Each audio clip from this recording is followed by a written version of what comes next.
మలయాళ super star Mohan Lal గారు నటించిన తాజా చిత్రం ఎల్2 ఎంపురాన్. గతంలో వచ్చిన లూసిఫర్కు సీక్వెల్గా ఈ మూవీని ప్రేక్షకుల ముందుకు తీసుకొచ్చారు. సలార్ హీరో పృథ్వీరాజ్ సుకుమారన్ దర్శకత్వం వహించిన ఈ సినిమా ఈ నెల 27న ప్రపంచవ్యాప్తంగా థియేటర్లలో విడుదలైంది. అయితే తొలి రోజే పాజిటివ్ టాక్ సొంతం చేసుకున్న లూసిఫర్ 2 మూవీ ఊహించని విధంగా చిక్కుల్లో పడింది.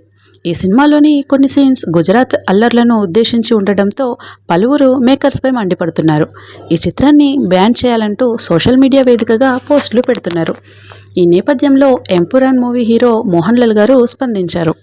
ఈ సందర్భంగా అభిమానులకు క్షమాపణలు కూడా చెప్పారు. మోహన్ లాల్ గారు తన పోస్టులో రాస్తూ, ఎంపురాన్ చిత్రంలో వచ్చిన కొన్ని రాజకీయ, సామాజిక ఇతివృత్తాలు చాలామందికి తీవ్ర మనోవేదన కలిగించాయని నాకు తెలుసు. ఒక ఆర్టిస్ట్గా నా సినిమాలేవి రాజకీయ ఉద్యమం, భావాజాలం, వర్గం పట్ల ద్వేషాన్ని కలిగి ఉండకుండా చూసుకోవడం నా కర్తవ్యం. మా సినిమా మిమ్మల్ని బాధపెట్టినందుకు చింతిస్తున్నాం. అందుకే ఎంపురాన్ టీం తరపున క్షమాపణలు చెబుతున్నాం. మిమ్మల్ని బాధపెట్టేలా ఉన్న సీన్స్ సినిమా నుంచి తప్పనిసరిగా తొలగించాలని నిర్ణయించుకున్నాం.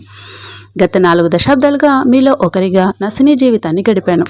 మీ ప్రేమ, విశ్వాసమే నా బలం. అంతకు మించిన మోహన్ లాల్ మరేదీ లేదని నా నమ్మకం.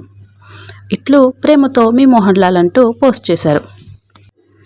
ఈ వివాదం తర్వాత central board of film certification 17 మార్పులు చేయాలని చిత్ర బృందాన్ని ఆదేశించింది.